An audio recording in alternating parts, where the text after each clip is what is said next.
Buenas tardes o buenos días, según donde nos estén escuchando. Con este programa, Teatro Crítico, la Fundación Gustavo Bueno está haciendo una situación similar a la que se producía con los textos de Feijóo. ¿A qué me estoy refiriendo? Me estoy refiriendo a que mientras Feijóo escribía y publicaba sus textos, estos textos eran escuchados y leídos, este lapsus por el tema de Internet ahora, eran leídos por todos los que hablaban y oían y pensaban en español, los que vivían en España y, por supuesto, los de ultramar. El teatro crítico que está surgiendo desde la Fundación Gustavo Bueno, pues más o menos tiene esta situación similar a la que se daba hace 300 años, salvando las distancias, desde luego. Bien, los programas de teatro crítico que ahora estamos retomando, pues tienen una historia pues desde hace unos 10 años, ¿no? Estos programas empezaron a transmitirse a través de 2 distintos canales de televisión. Hubo 3 temporadas a final de la década pasada, en los cursos 2007-2008, 2008-2009 y el siguiente, que podía verse en la televisión de Oviedo, en Oviedo Televisión. Cada temporada pues tuvo unos 40 entregas. La tercera pues ya no fue Oviedo Televisión, sino que fue Teleasturias la que podían verse, y ahí ya empezó a haber problemas pues sobre todo pensando en la época de crisis que vino pues hace ahora unos 10 años, ¿no?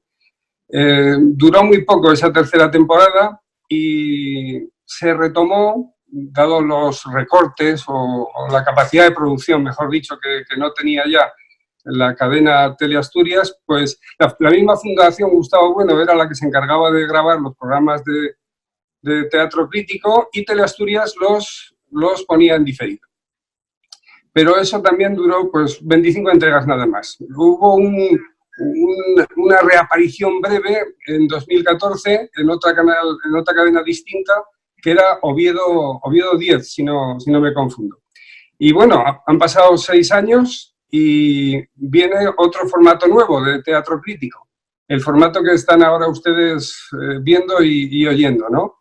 No es como los anteriores, en los que había una tertulia y un debate posterior. En este caso, el formato del nuevo teatro crítico, que se hace desde la Fundación Gustavo Bueno, desde luego, es un formato de conversación.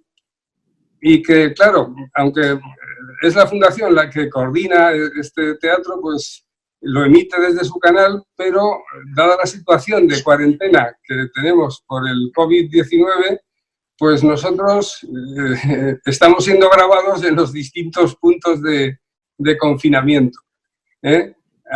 Con ustedes en cada uno de esos puntos distintos, que se los menciono pues porque lo sepan, ¿no? En Valencia, en un pueblecito de Madrid y en Talavera de la Reina. Pues los 3 que estamos en cada uno de esos puntos somos en Valencia Vicente Chulía Ramiro, Luis Carlos Martín Jiménez en Madrid y el que les habla, que está en Talavera de la Reina, José Luis Pozo Fajarnés. Tenemos en común pues que los 3 somos profesores, 2 de filosofía en instituto, y Vicente Chulía es profesor de dirección de orquesta en el Conservatorio de Valencia, el Conservatorio de Música de Valencia. También tenemos en común que somos investigadores asociados de la Fundación Gustavo Bueno. Los 3 hemos publicado en los distintos medios de difusión de filosofía de la Fundación, como son la revista El Basilisco, el Catoblepas. Tenemos algún libro publicado, Chulía sobre filosofía de la música, Luis Carlos Martín Jiménez sobre axiología, el valor de la axiología, y filosofía de la técnica y la tecnología. Ahora tiene uno ahí que está en fase de elaboración, de corrección, que saldrá muy pronto, que supongo que nos dirá cosas de lo que en ese libro se va a publicar. porque tiene que ver con bueno, no adelanto nada, que lo diga él. Bueno, yo también tengo una publicación sobre Antonio Hernández Fajarnés, un escolástico del 19 que no es familia, no es familia, aunque compartamos apellido.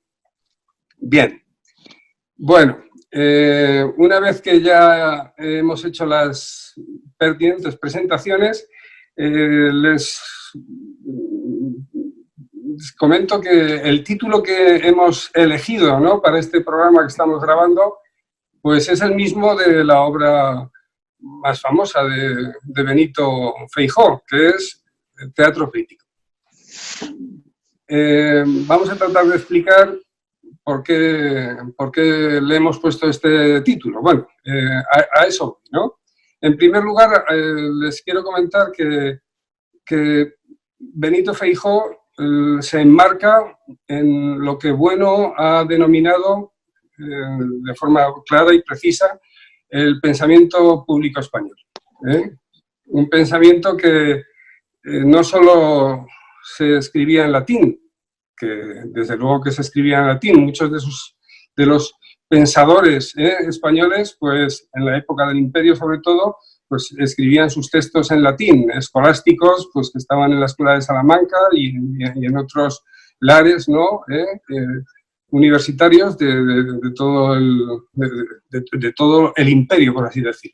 Pero también en la época del imperio hay otros, vamos a llamarles pensadores también, entre comillas, que están dentro del conjunto de los que conformaron el pensamiento público español, que escribían en español. Escribían en español. Feijóo escribía también en latín, pero sus textos más conocidos están en español. ¿Qué autores son estos que escribían en español directamente? Guevara, Cervantes, Quevedo, Calderón de la Barca, Gracián. Todos estos autores ya escribían también en el idioma que entendemos, que hablamos y en el que pensamos pues, muchos millones de personas en el mundo. Bien.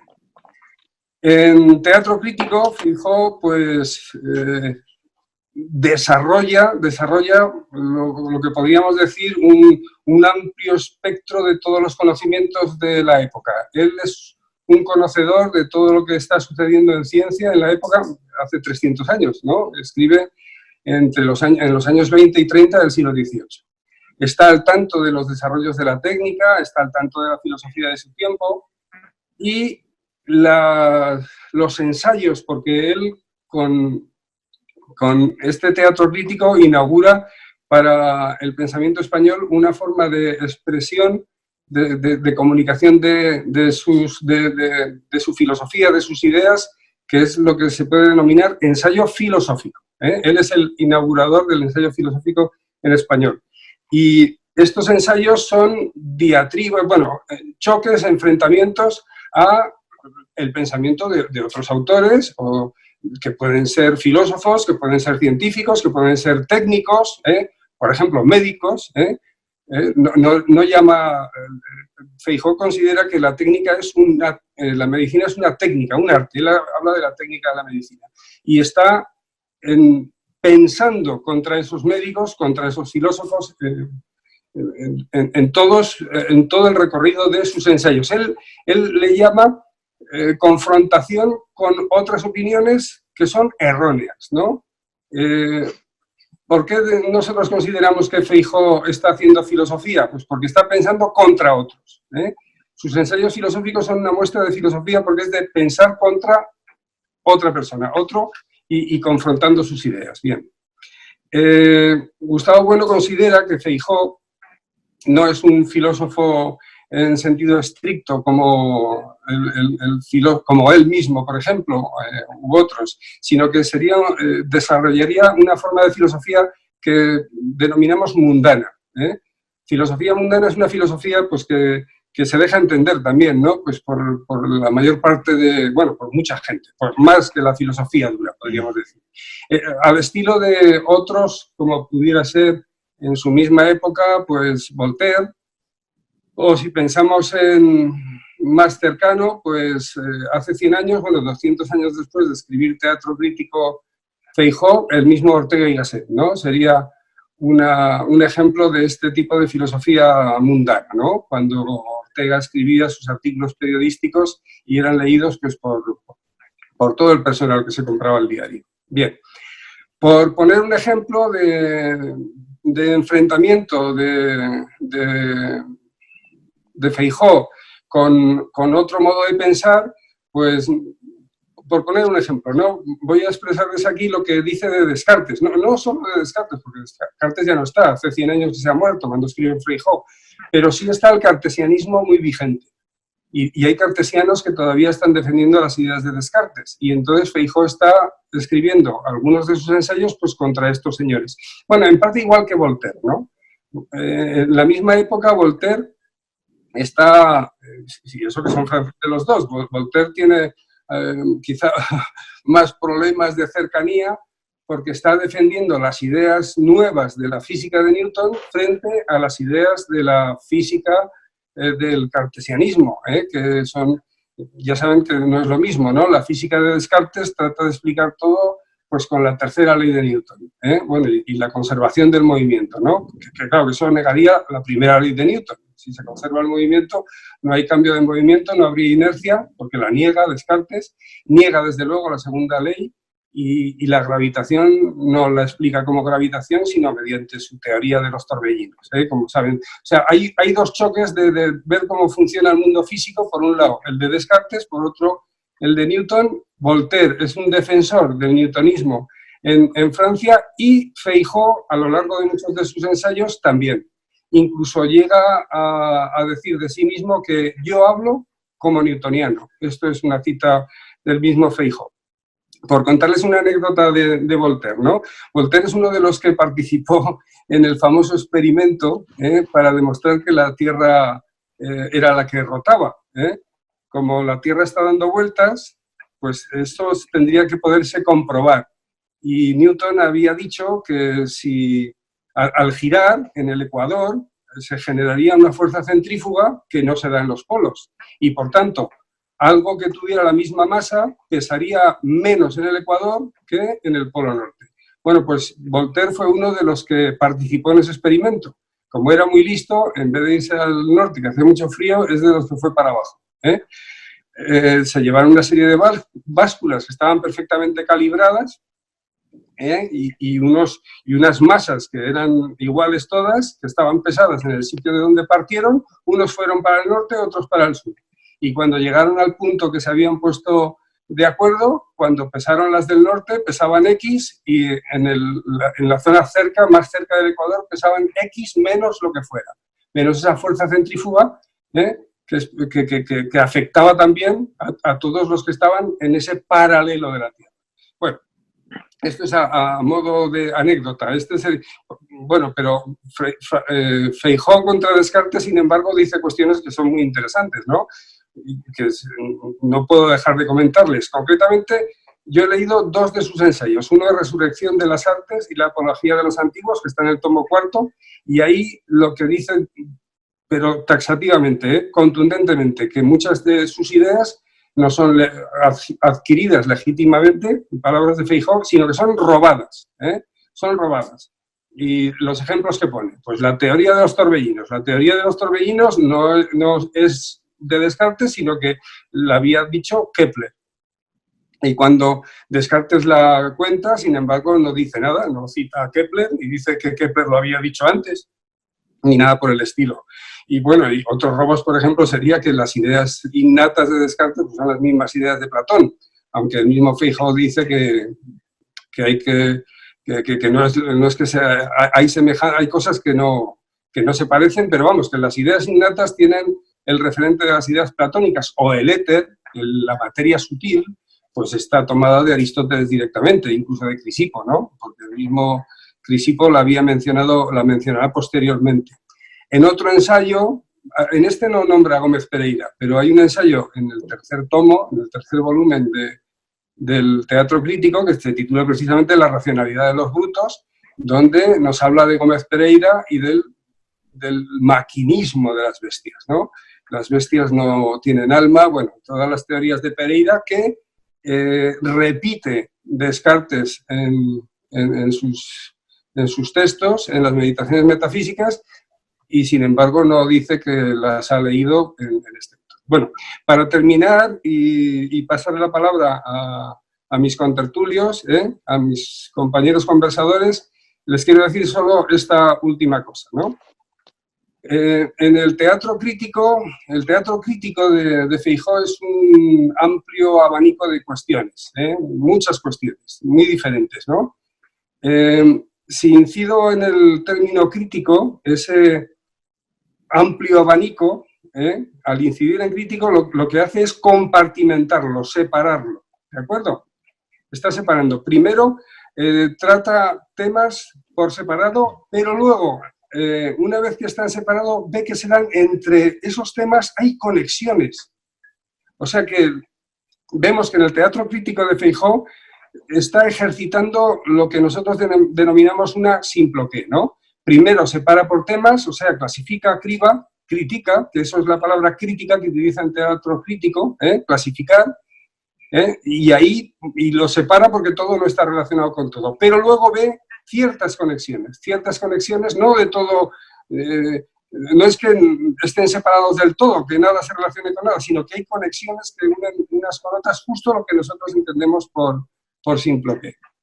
Bueno, pues os paso la palabra, Vicente, Luis. Vale, pues, Vicente o Luis. El que quieras. Pues... Tú, como Vicente. A ver, pues nada, pues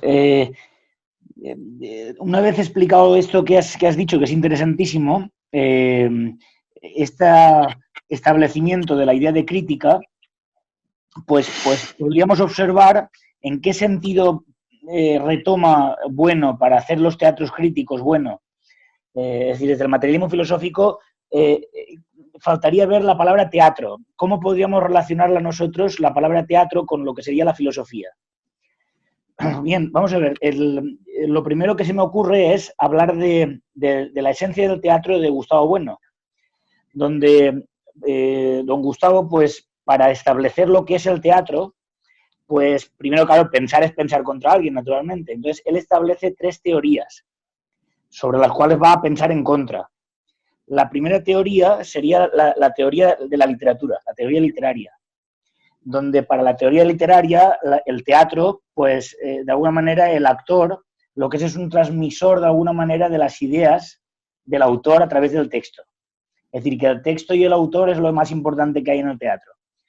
Esta teoría, bueno, va contra ella totalmente. Otra teoría que tampoco puedo aceptar es la teoría plástica, donde la pantomima, la escenografía, el espectáculo sería lo esencial del teatro. Es decir, que el actor y la puesta en escena tendría su esencia teatral en la pantomima, la escenografía, lo que tiene que ver con el espectáculo. Y por otra parte también se enfrenta a una tercera teoría, que es la teoría ecléctica. En la teoría ecléctica, pues de alguna manera es una reunión de las anteriores. Es una reunión de las anteriores donde don Gustavo viene a decir que es un artificio para disimular el desconocimiento de la calidad con la cantidad. Es decir, es la ignorancia del elemento formal del teatro, con la burda enumeración de sus ingredientes. Entonces, claro, aquí don Gustavo pues ejerce un trabajo sistemático desde su sistema totalmente riguroso, donde ve los componentes de carácter material y los componentes de carácter formal de lo que es la esencia del teatro. Y si bien establece que la plástica y el texto y el guión serían los componentes de carácter material, se da cuenta que el núcleo del teatro está, y aquí viene la clave, aquí viene el asunto, el estar en escena. El estar en escena. Aquí la palabra nuestra, estar, la distinción ser y estar de los españoles, es importantísima para entender los asuntos. El estar en escena ya quiere decir que el teatro no es solamente la pantomima o la transmisión de ideas del autor a través del texto, sino que todo esto tiene que ver con algo sustantivo, que sería el representar el papel, que son fenómenos que acontecen en el escenario, es decir, la encarnación, y aquí otro elemento esencial de nuestra filosofía, que es el sujeto operatorio corpóreo, el corporeísmo. La encarnación de Hamlet, por parte del actor, por ejemplo, en tanto y cuanto no sería una ficción, no sería una cuestión del arte del engaño, de la técnica del engaño, sino que sería real. Y la ilusión tendría que ver con ilusionar al espectador, ilusionarlo para que se transfigure el actor en el propio papel que está representando. Y entonces esto sería la verdad del teatro. La verdad del teatro tendría que ser el estar en escena, pero aquí, claro, yo he utilizado la palabra sustantivo.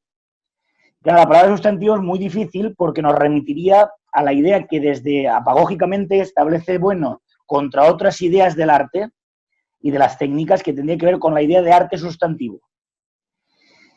Y aquí hay una cosa de un texto de Bueno que yo creo que es muy importante determinar y que la podamos comentar, a saber, cuando dice que la consideración de una obra sustantiva, es decir, la obra sustantiva, como bien saben ustedes, es una reinterpretación que hace, una reconstrucción que hace Bueno de las artes liberales, pero desde la plataforma del eje radial del espacio antropológico. Es decir, no desde un eje circular, en el cual las artes liberales después se tomó en las Cortes de Cádiz y estaban los servilones y los serviles. Y entonces los servilones eran los que seguían el antiguo régimen y los liberales eran los que se convertían en ciudadanos. Esto lo toman de las artes liberales, pero Bueno hace hoy una vuelta del revés magnífica como en todo lo que tocó. Todo lo que tocaba Bueno lo convertía en oro. Y entonces, bueno, la vuelta del revés que hace es la siguiente, a ver, dice, no tanto y cuanto serían liberales los hombres por hacer dichas artes, sino que dichas artes los convertirían en liberales. Es decir, que las artes en tanto y cuanto serían unas morfologías donde habría más sustancia de obra, pero entendiendo la sustancia como sustantivismo actualista. Y ahí está el acto.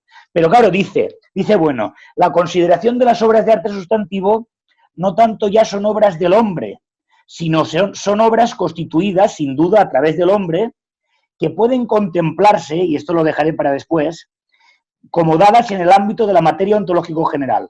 Esta es la trituración de la idea de naturaleza y de la idea de cultura, porque el ámbito de la materia ontológico general, tan primaria e inmediata y original, es la morfología ósea de un estegosaurio, como puede serlo la morfología de una sonata de Mozart. Y esta es la cuestión, es que es el eje radial, es romper la idea de naturaleza y de cultura. Pero a mí me llama la atención en este texto de Bueno el a través del hombre, a través. Y entonces en este a través del hombre podríamos distinguir un a través del hombre que pueda quedar a lo lejos.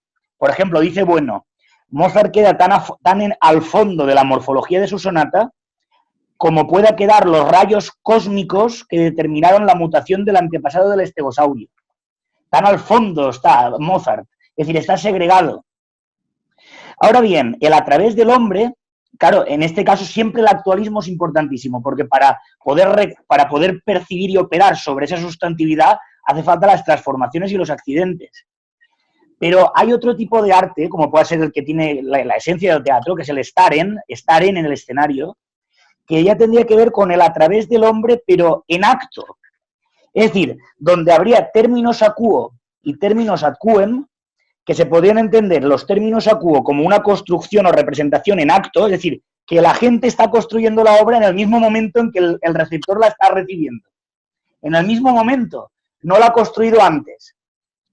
Y después los términos ad quem, que sería la constitución de un encadenamiento circular y consistente de fenómenos, donde se daría la propia sustantividad. Pero claro, aquí es esto donde veo yo un poco la filosofía clásica, ¿dónde está la esencia de esto? Pues en el rapsoda que viene de la palabra rafé, que es costura, la costura, el unir partes, pero unirlas en acto.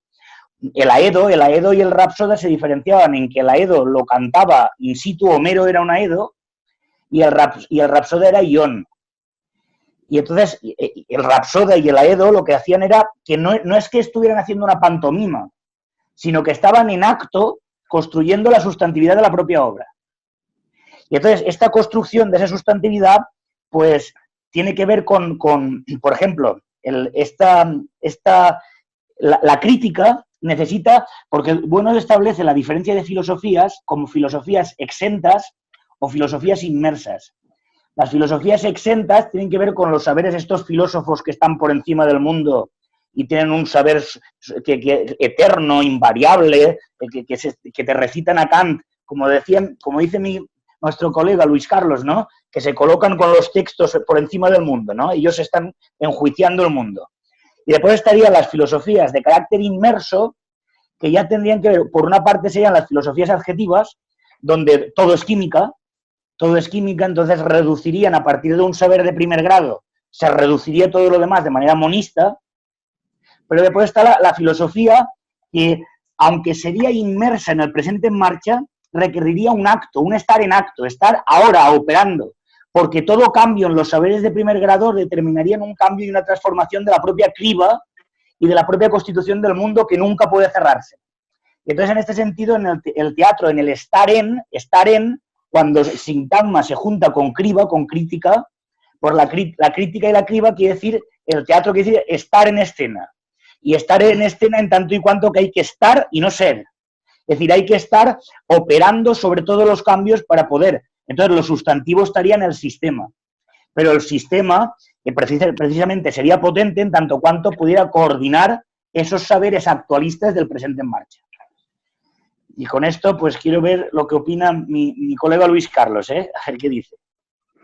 Yo pues vamos a ver. Para que no parezcan discursos así pegados unos con otros, me voy a tomar de José Chulo de Voltaire y lo de Newton y lo del teatro que está diciendo Vicente, para hilarlo un poco, ¿no? Ajá. Entonces, lo de Voltaire yo creo que queda fuera del juego. Voltaire es el enemigo, vamos, quiero decir, que queda fuera del juego no por lo de Newton, pero sí porque el problema que tuvo la obra de Feijóo es que la ilustración, cuando entra la ilustración, la obra de Feijóo se olvida completamente. Y pasan 100 años y no se hace ni una edición y hasta los años 40 del siglo XX. O sea, hay que decir que los culpables del eclipse que decían los compañeros de Feijóo son los ilustrados. Y principalmente las críticas estas alemanas, la crítica de Kant y todo esto, ¿no? El criticismo, el idealismo alemán. O sea que... Entonces, vamos a ver. A Feijóo la Iglesia dicen, ¿no?, que son los benedictinos los que evangelizan toda Europa, ¿no? Y entonces a Feijóo se le nombra patrón de Europa a los benedictinos. Entonces este es el referente, yo creo que tiene Feijóo y que también tenemos que tener nosotros, porque decía José Chu que los temas que trata Feijóo pues tienen algo, claro, están trabados, pero están sueltos unos de otros, no tienen sistemática ninguna. O sea, son cosas de las que va hablando, pero precisamente como filosofía mundana. Nosotros también hacemos filosofía mundana, o sea, que decir, vuelta al mundo. Prácticamente, yo creo que la diferencia es que Feijóo tiene el sistema dado, el sistema aristotélico tomista, que es en el que se basa. Porque él tiene la cátedra de Santo Tomás y luego la cátedra prima, saca 4 cátedras y quiere decir que él está en teología, sin embargo no se pronuncia. Él no quiere hablar de teología en todos estos temas. ¿Por qué? Y esto es lo que creo que tiene que ver con la idea de teatro. Porque a él lo que le interesa es hablar a la nación, al pueblo, al vulgo. Y por eso utiliza la idea de teatro, creo yo, ¿eh? Él denomina teatro crítico. La idea de teatro viene por eso, porque el teatro es de cara al público. Y aquí yo creo que es lo que a nosotros nos interesa de la filosofía. La filosofía no es un saber, eso, lo que decía Vicente, exento, un saber que luego va a ser la de las críticas alemanas, sino que la filosofía tiene que estar dada con la implantación política, de cara a la nación, de cara al público. Lo que dice, el interés que tiene Feijóo, y que yo creo que se sorprende él mismo, es que es para desengaño de errores comunes del vulgo. Él cree que, él considera que el vulgo que sabe latín, es decir, los especialistas, los médicos, los que sean, los literatos, sobre todo los literatos, Feijóo va, y eso lo dice nada más empezar en el prólogo, va contra los errores del vulgo, dice, porque la mayoría se equivoca y son errores comunes, es decir, lo que nosotros llamamos ideologías. Las ideologías, los modos de entender la política, etcétera. Y sobre todo por los literatos, contra los que va es contra los literatos, contra la gente de letras. Y por eso es tan importante el papel que tiene la ciencia y Newton en Feijóo. Y yo creo que eso es lo que llama la atención cuando se ve a Feijóo, que es que está hablando de ciencias. Y precisamente contra los literatos, que no tienen ni idea de nada y hablan de todo. Que son las ideas que pasan al pueblo, que lo que lee el pueblo. Claro, entonces decir que en España no había, que España era oscura y tal, y no sé qué, y que no se veía cuando está todo el siglo de oro, todo el siglo XVI y todo el siglo XVII, con todos los literatos que hay, eso, yo creo que es una cosa, es una impostura completa. Quiere decir que en España no hace falta la ilustración esa, en Francia sí, pero en España no. ¿Por qué? Porque están todos los literatos y está toda la gente leyendo y demás. Pero lo que le interesa a Feijóo es las ciencias, no las letras. Son las ciencias, porque en las letras no hay conocimientos. Los conocimientos están, y entonces ese es ahí va al desengaño. ¿Cuál es el papel de los conocimientos en todos estos temas? Entonces, la idea de teatro viene porque él habla al público. Fíjate, tiene un texto, no sé si en el segundo prólogo, que yo lo he cogido de ahí, que yo creo que esa es la idea que tiene Feijóo, porque dice que no se atrevía a escribir y entonces algunos le animaron. Dice, años ha que muchos sujetos de mi sagrada religión, algunos de primera magnitud, han estado lidiando con mi pereza o con mi cobardía sobre que trabajase para el público. Esa es la idea. ¿Por qué? Porque el teatro es cara al público. El teatro es el escenario que decía Vicente. Y entonces, aquí está yo creo que la idea fundamental de esto de la crítica referida a las ideas comunes. Esa es la crítica referida a esas ideas comunes.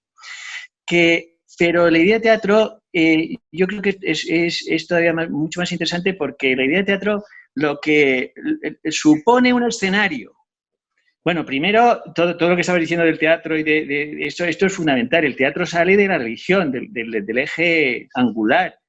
Son las religiones, de ahí pasa a Grecia. Y en Grecia es donde pasa el eje circular con la politización del teatro, con Pisístrato y la moral. Entonces, la enseñanza del público, la moralización del público, las normas sociales, la moral, se hace a través del teatro.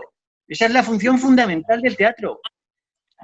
Y eso sigue en los autos sacramentales en España en el 16 con Calderón y con todos los literatos. La función moralizante del teatro. Y por eso yo creo que coge Feijóo la idea de teatro. Por el problema de la moral. Pero lo más interesante de esto, bueno, quiero decir que lo que tú has dicho sobre el tema, me alargo porque como vosotros habéis alargado mucho, pues yo también me voy a alargar un poco, ¿no? Con esto. Pero vamos, que la idea de que ya se me ha ido, pero vamos, el tema de que lo has dicho tú antes, que el teatro supone que la representación es corpórea, lo que decía Vicente, que tiene un marco, es decir, que está dado dentro de un contexto. Esa es la idea de representación que el criticismo kantiano va a borrar.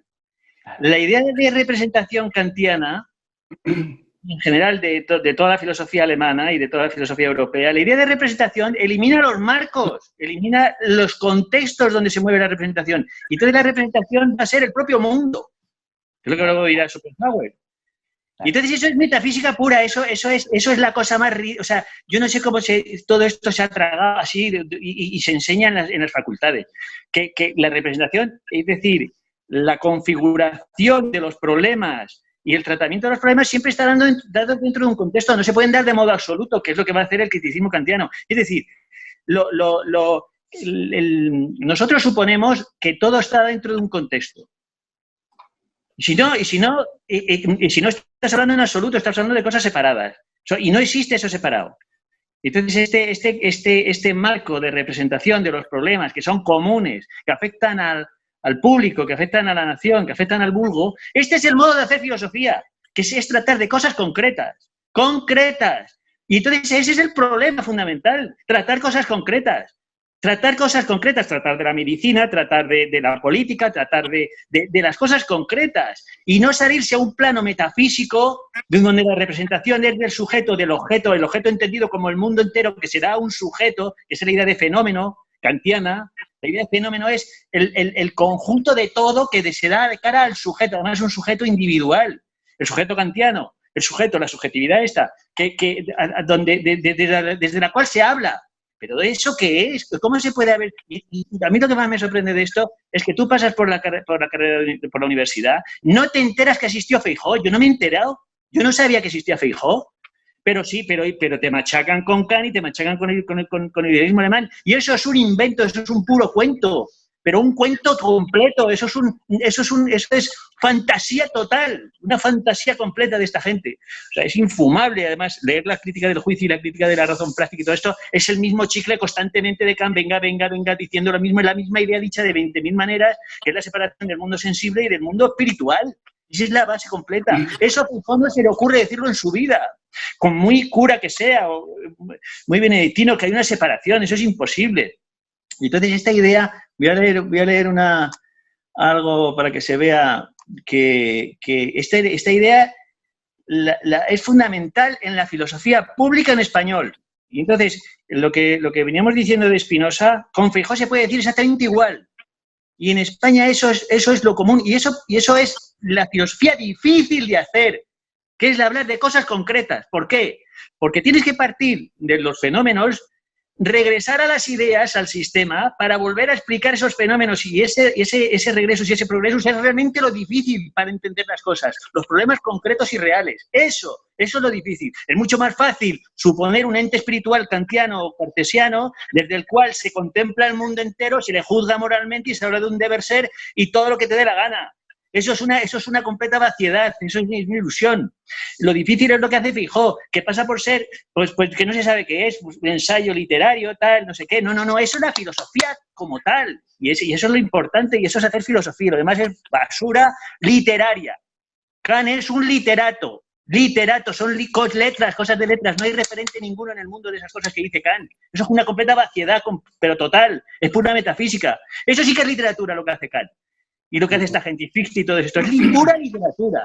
Bueno, entonces, espera, voy a leerlo y acabo ya, para que veáis que yo también me enrollo. Aquí, lo que dice, además en lo que tú nos dijiste sobre el gusto, este que tiene del gusto, una cosa del gusto. Sí. ¿Qué dice... Espera, ¿dónde lo tengo? Un momentito, no tardo nada. Bueno, lo que viene a decir que es que no se trata de la razón pura. Y dice razón pura, ¿eh? Sí, sí. Que no se trata de... Lo oíste, ¿no? Sí, te lo mandé, además. Hay una cuestión. Sí. Espera, dice, la mente del hombre, en el estado de unión al cuerpo, porque a Kant lo que le interesa, eso se ve en las reflexiones que tiene Kant, dice que el giro crítico que da Kant a su filosofía es sobre el 68, el 69 y el 70. Y entonces ahí Kant está envuelto en los problemas del espíritu y el cuerpo, de cómo se relacionan el alma y el cuerpo.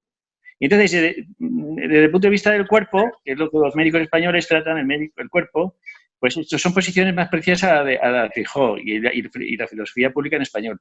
Pero las posiciones más del espíritu, del alma, esas son las del idealismo alemán. Entonces dice Feijóo, la mente del hombre en el estado de unión al cuerpo no se mueve solo por la razón pura. Razón pura, dice. Sí. Más también por el mecanismo del órgano.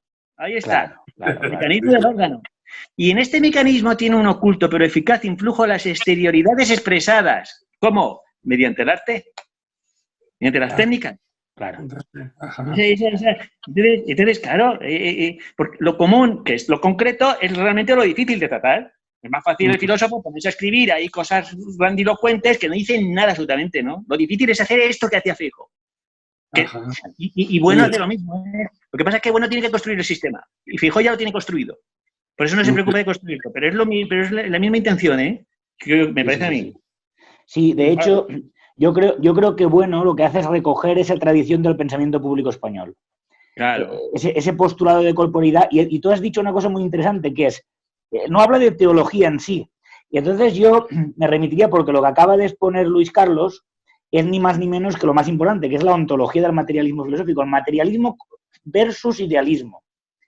Y entonces hay un vídeo precioso que yo aconsejo desde aquí a todos que lo vean. Claro, hay que verlo pero entendiéndolo, porque es otra cuestión. Donde Bueno habla de lo sagrado en relación a la materia ontológico general, sobre una pregunta que le hacen. Y entonces viene a decir lo que tal y lo mismo que has dicho tú ahora. Viene a decir que entre el mundo y la materia ontológico general no hay un corte dicotómico. Es decir, que él lo que viene a decir es que el ámbito de la materia ontológico general puede ser tanto el desbordamiento de esas categorías como el propio mundo. Es decir, que lo prosaico y lo sagrado pertenecen a la materia ontológico general, ambas cosas. Entonces dice que la materia ontológico general no está separada de la vida, sino que se está haciendo en proceso a través del mundo. Y es decir, a través de las cosas, a través del operar con las cosas.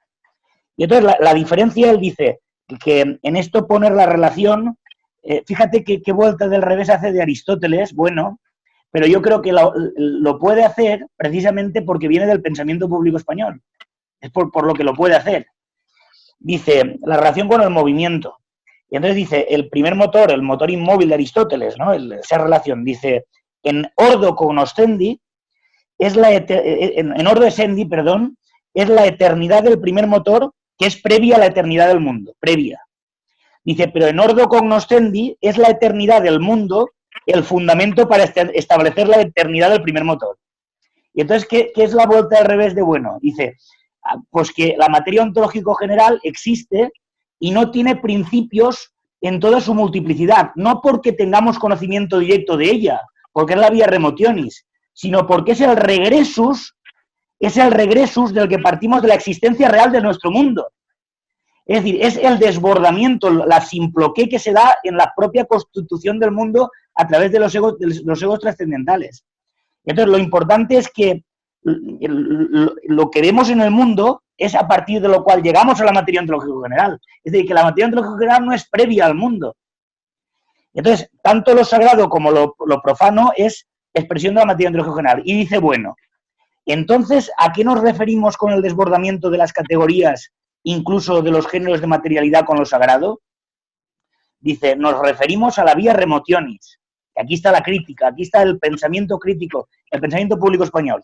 Y esta negación puede negar parte de la negación de que lo sagrado puede reducirse a algún género de materialidad, que al cabo y al fin es el kantianismo, reducirlo todo a M2. Es un reduccionismo a M2, es parte todo de la sensibilidad, el entendimiento y la razón, todo de lo individual, lo que sienta cada uno. Entonces dice bueno, que eso es el entender como emergencia o creación. Nosotros entendemos la idea de anamorfosis, que es que las cosas son transformaciones y en las transformaciones se dan unos cortes y esos propios cortes vienen a través de un mundo que aparentemente está todo concatenado, pero que realmente está lleno de fisuras. Y esas fisuras vienen de la multiplicidad de las técnicas, que vienen de las operaciones corpóreas. Sin operaciones corpóreas no hay nada que hacer. Es decir, que eso que acabas de exponer tú es ni más ni menos que la esencia de la materia ontológica general y su diferencia con lo que es la idea del primer motor de Aristóteles o del entendimiento agente, del entendimiento agente de la conciencia, de la armonía universal, etcétera, etcétera. Bueno, pues yo quiero seguir también con lo que había planteado Luis Carlos, en relación al tema de la ilustración, que estoy totalmente de acuerdo, por supuesto, ¿no? Y hablando precisamente también del mismo ensayo de este hombre, de Feijóo, cuando habla de la razón del gusto, y otro ensayo añadido que es el que titula El no sé qué.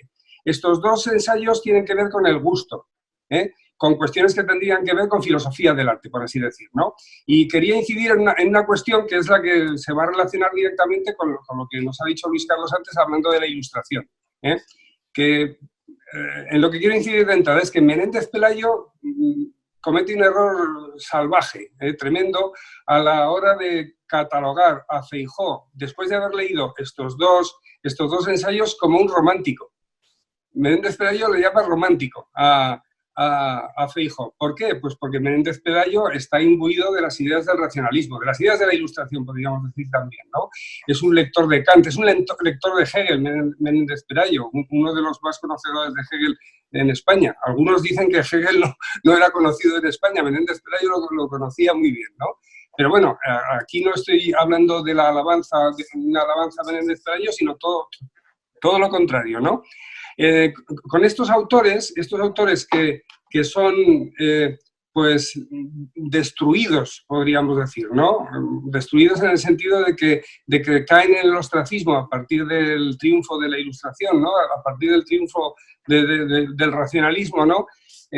Yo quería incidir en una evolución que me parece que es muy interesante, ¿no? No es lo mismo estos autores que están todavía vivos, por ejemplo, en el siglo XVIII, desde luego, en el XIX también, ¿no? Autores como, por ejemplo, Ceferino González, o el mismo Antonio Hernández Fajarnés, que está escribiendo pues, sus textos a finales del siglo XIX, sobre todo, ¿no? Aunque vive hasta el año 9, pero los textos más relevantes son decimonónicos.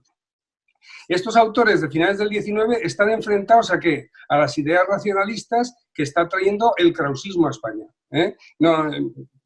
Kant ha entrado Descartes, pero también entra otra forma, otra vertiente de ese racionalismo que es el krausismo, que lo tenemos totalmente presente hoy día en España, las ideas krausistas. ¿Por qué? Pues porque se llevaron el gato al agua, desde luego.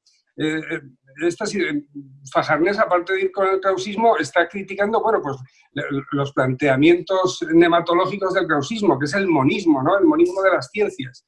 Bueno, pero la diferencia de estos del 19 es que estaban todavía escribiendo desde los planteamientos de la escolástica, desde ese sistema, le tenían cariño, lo utilizaban, digo cariño entre comillas, ¿verdad? Lo utilizaban porque era su forma de mirar lo que les rodeaba, de mirar.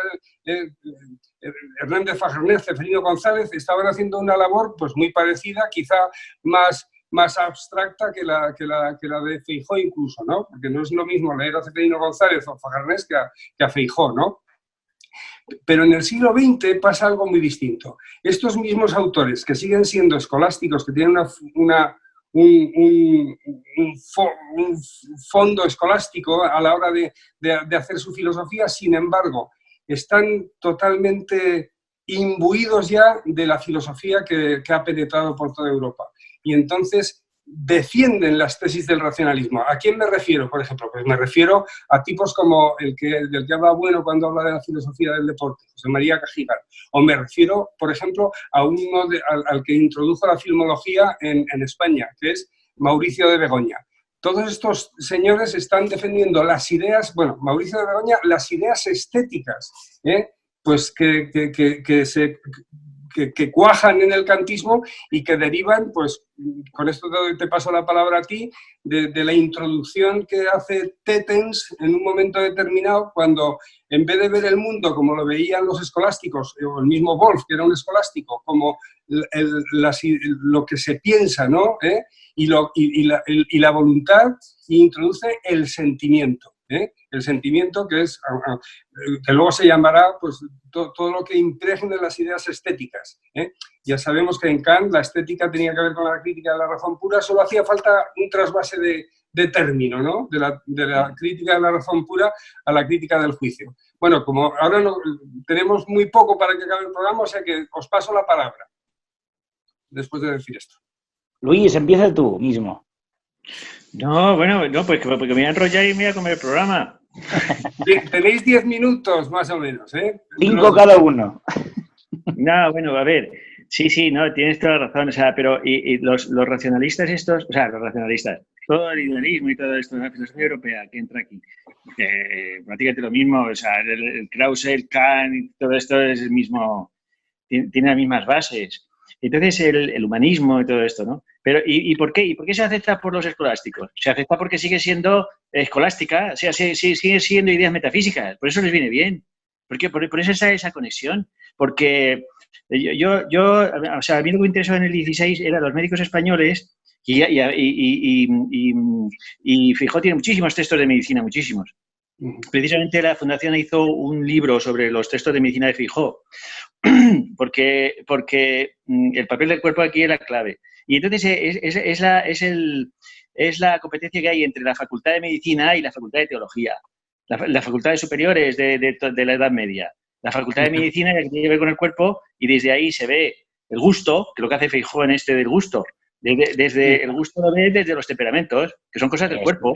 Eso. La sangre y todo eso, la bilis negra, la bilis.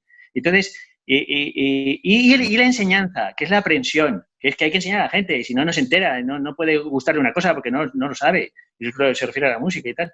Bueno, pues la Facultad de Teología pues va por el espíritu, y entonces como los alemanes hablan del espíritu, pues le viene de maravilla. Por eso se pasan todos al espíritu, o sea, cogen el racionalismo, porque es que Descartes es espiritualista al máximo, y Kant es espíritu, y el cuerpo no vale para nada, porque es un fenómeno, pero no la cosa en sí, que es el espíritu, que es el deber ser. Bueno. Esto es lo que tiene que ver con los gustos en orden a objetos. Es decir, es la diferencia. Ha expuesto José Luis una cosa muy importante, que es la idea del sentimiento de Tetens. Pero es que el sentimiento dice, bueno, el sentimiento como idea española, como en la tradición española, era sentir cosas que estaban fuera de ti, eran apotéticas. Por ejemplo, he sentido la puerta, todavía se dice, o me siento dolor de estómago. Es decir, que no era el encuentro del sujeto consigo mismo, sino que era sobre objetos que están fuera del individuo. Pero la realidad... Claro, la realidad, eso es. De la conciencia y la mierda esta. La conciencia, la representación, todo esto es lo mismo. Es esa idea. Eso es. Entonces, el gusto, yo como entiendo que lo expone, tal y como lo expone Feijóo, pues tiene que ver con los objetos, es decir, con el temperamento y con la aprensión, que además dice una frase muy curiosa, habla de la diferencia entre el temperamento y la aprensión. En el temperamento dice una frase, dice: ni los ángeles podrán persuadir a uno que tiene las manos ardiendo que no guste de tocar cosas frías. Fíjate, ahí ya tiene que ver con lo que Bueno explica como libertad de y libertad para. No la libertad en abstracto, como algo individual, subjetivo, sino la libertad de y la libertad para, como cuando decía Bueno, el diálogo es imposible. ¿Sabes? Pues, porque si uno no quiere estudiar antes de hablar, pues no hay nada que hacer. Y entonces, dice, aunque tenga las manos ardiendo, pues aunque si no gusta de tocar las cosas frías, si no estudia, no hay nada que hacer. Y después la aprensión, en cambio, dice: al que mira con fastidioso desdén algún manjar, se le puede convencer con algún argumento del error mal fundado. Es decir, que siempre está todo en relación a cuestiones operatorias o cuestiones de fundamento. Es decir, no al individualismo de algo consigo mismo. Es decir, yo creo que aquí el gusto está en orden a objetos, y entonces la libertad ya está siempre conjugada con de o para. Y entonces ya no es una libertad en abstracto, ya no es una cuestión metafísica que precisamente viene a través de la estética tal y como se nos enseña. La gnoseología inferior, ¿qué es eso? Es decir, es la ciencia de lo bello. Es decir, es hipostasiar M2 de todo lo demás. Es la propia impostura en la cual están rodeados todas las universidades, institutos y conservatorios, que es el hecho de reducir todo a M2 y M2 hipostasiarlo de todo lo demás. No, que lo sienta, pero vamos a ver, este ejemplo lo he puesto 1000 veces, pero cuando yo escuché Matías el Pintor de Hindemith, la primera vez que lo escuché me pareció un espanto. Y después de estudiar muchos años, de estar estudiando, haciendo composición, manoseando, operando sobre morfologías musicales, yo hoy escuchando Matías el Pintor, yo lloro de emoción. ¿Eso qué quiere decir? Que claro, el que no guste estudiar, pues nunca le va, siempre le va, porque se va a reducir al gusto individual, a lo subjetivo. Y realmente tampoco es individual, porque no le gusta, porque unas instituciones lo están formateando. Es decir, que porque lo que él estudia es mucho más simplón, y entonces ante tal complejidad no va a poder operar esa complejidad. Entonces, ¿qué es lo que va a hacer primero? Rechazarlo. Y entonces que es mucho más fácil no estudiar y decir, pues lo rechazo y no me gusta y punto, no me gusta. Y como la verdad está en el individuo, está en cada uno, y no está en la imposición de decir, no, mira, es que a ti no te tiene que gustar o no gustar, tienes que estudiarlo. Y cuando lo estudias, el gusto viene por sí mismo, porque es un gusto objetivo, que viene en orden a objetos, a la realidad misma, que decía Luis Carlos, es la realidad misma. Y la realidad es tan compleja y tan simple que que no cabe ahí ni gustar ni no gustar, es una ordinariedad decir que me gusta algo. Cuando estás hablando de cosas tan importantes y que son esenciales para todo lo que nos rodea, el hablar de que me gusta o no es totalmente ordinario, es una ordinariedad, vamos. No, es que la idea del gusto de Kant pretende ser universal, igual que hace con los a priori del conocimiento y el a priori de la voluntad y el deber ser, que quiere ser universal, dice, pues pero están dentro de los individuos, están dentro de los individuos. Es que la crítica del gusto consiste en el libre juego de las facultades, de la imaginación y del entendimiento, y esto que es a priori, por eso puede ser universal, es a priori. Pero si es que se ha salido usted del mundo ya a priori, ¿pero qué invento es ese? ¿De qué está hablando? O sea, desde ahí puedes decir lo que te dé la gana porque has vaciado de contenido todo. Y Feijóo lo llama de materias comunes. Materias. Claro. Ese es el título. Claro, para desengaño de errores. O sea, que la podredumbre de la filosofía viene de toda Europa, vamos, viene de Europa. Y esa podredumbre se ha puesto por encima de todos estos papanatas, que les ha pasado lo mismo que le pasó al que descubrió a Kant, que es Reinhold. Reinhold descubre a Kant y le pasa exactamente lo mismo que le pasa a todos los españoles, a Ginés de los Ríos, el otro a Ortega, que es que van a Alemania y que se toman en contacto con estas ideas y entonces dejan inmediatamente de ser curas o de ser tal y se pasan o Villacañas o toda esta gentuza.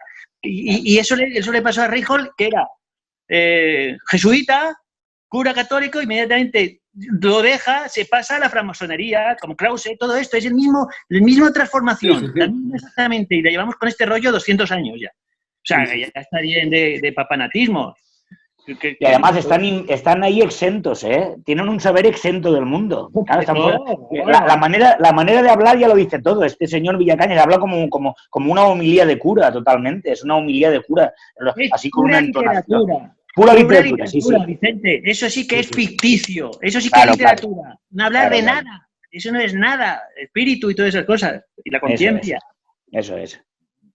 A ver, Joséchu, cuéntanos. A mí me gustaría pues hablar de otro ensayo, que es el de el no sé qué, pero como has introducido antes el tema de la medicina, yo creo que podríamos terminar hablando un poco más de la medicina este programa, ¿no? Cuando Feijóo habla de los médicos, lo hace de la manera que tú has definido perfectamente, ¿no? Con los pies en el suelo y además hablando de los propios métodos, porque les critica los métodos y le dice que se dedican a purgar a la gente y además de purgar a la gente y hacerles sangrías, ¿no?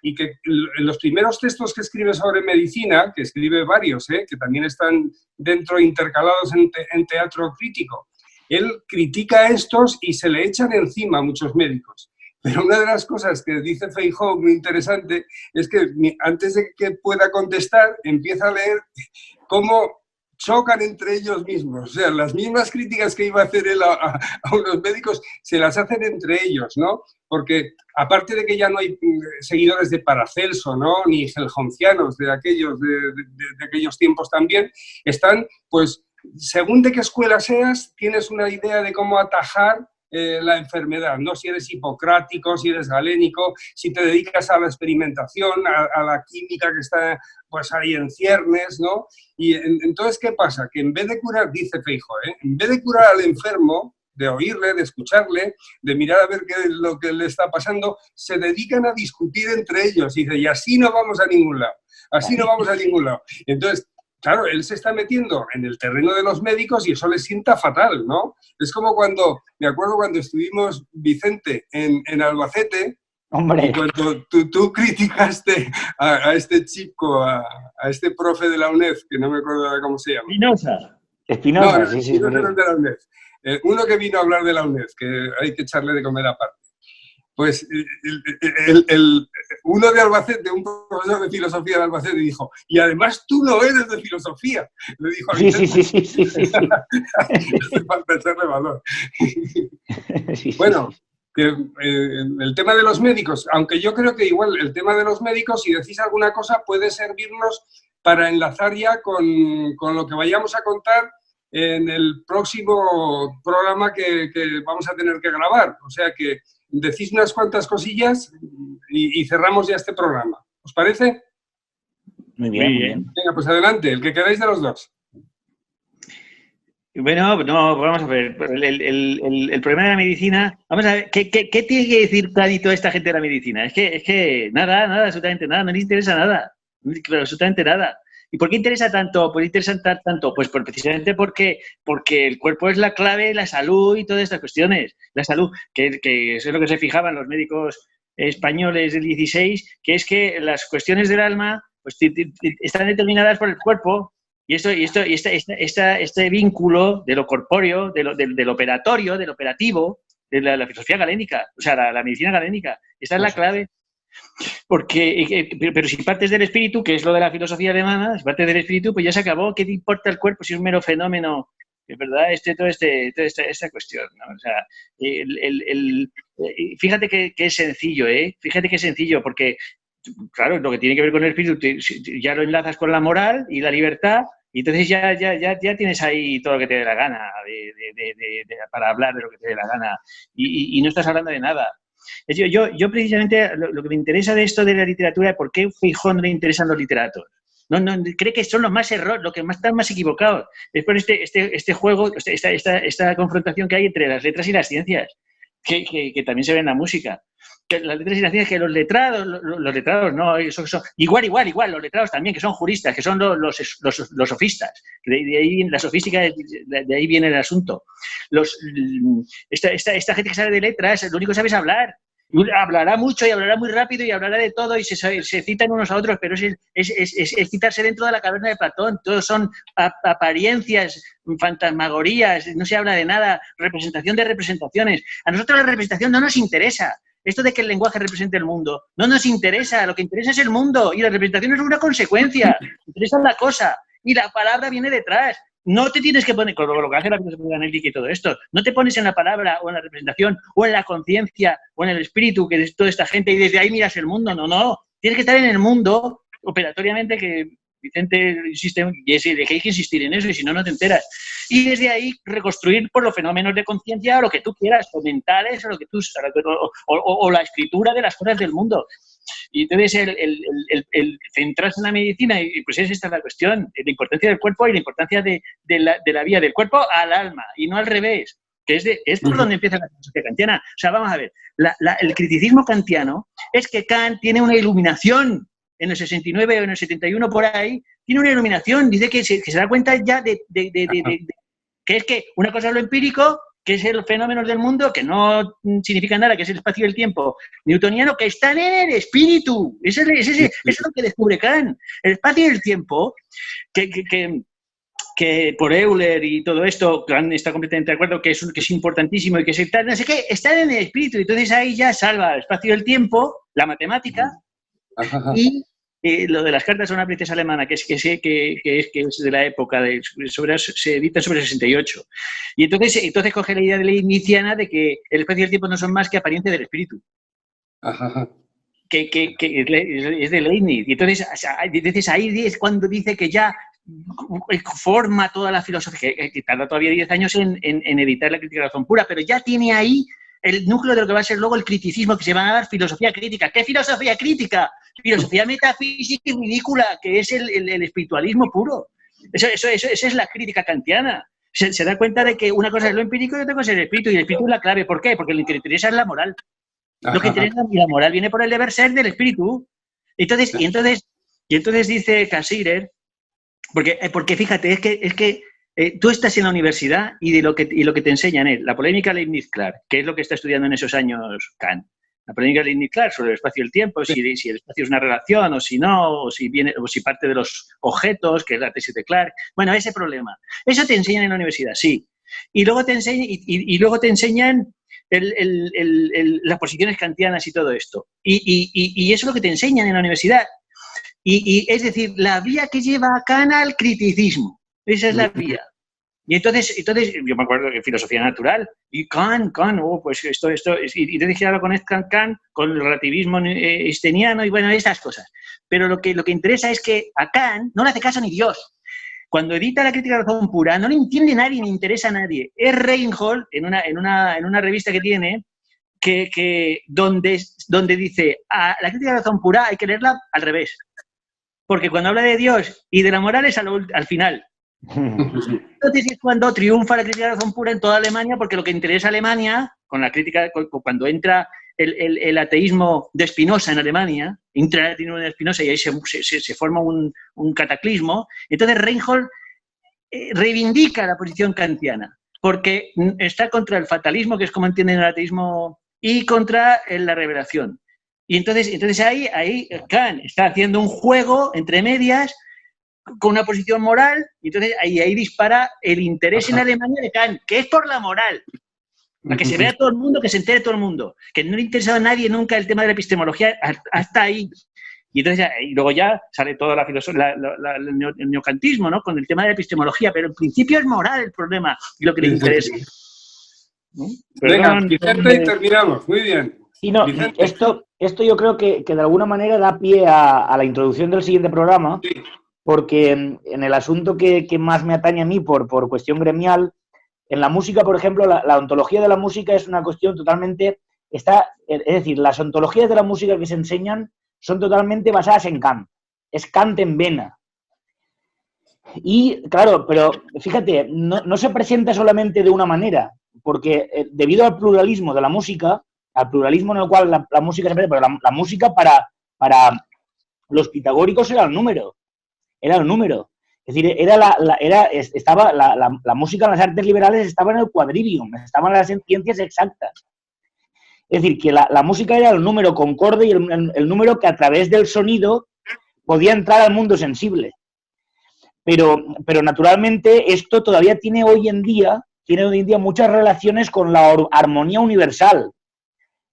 Y después, por otra parte, está la relación con el trivium, que tiene que ver con la retórica, con la dialéctica, con la gramática, etcétera.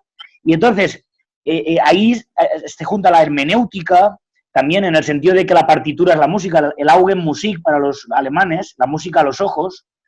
Y entonces ahí hay un pupurri de doctrinas que están sin conectar, pero que todas están conectadas bajo un emblema, que es el monismo. El monismo y el armonismo, es decir, es el monismo el que lo reúne. Da igual cuál sea el postulado, si sea el de la partitura, si sea el de la perfección de la armonía, si sea... Incluso cuando son operaciones le llaman percepción. Claro, la percepción es una operación, pero le llaman una percepción en el sentido pasivo. Cuando la música, la percepción es activa. Si no estás activando un sonido contra otro, no entiendes nada. Son todo sensaciones aisladas que no pueden conectar. Y entonces yo creo que esto inicia muy bien la próxima sesión, que tiene que ver sobre todo con la filosofía de la música, que es una cosa muy difícil. Muy bien. Bueno, pues yo creo que, como bien has dicho, vamos a dejar ya la conversación para la siguiente tanda, ¿no? Cuando podamos volver a juntarnos los tres y partimos de este hilo, más o menos, el hilo de la filosofía de la música o de la relación del arte con la ciencia, que viene a ser más o menos lo mismo. Entonces ahora nos toca pues solo pues despedirnos del público que en diferido pues nos tendrá pues dentro de unos días, cuando la Fundación Gustavo Bueno pues cuelgue este teatro crítico renovado. Adiós, queridos amigos, y hasta pronto a los que nos vean. Un abrazo muy fuerte.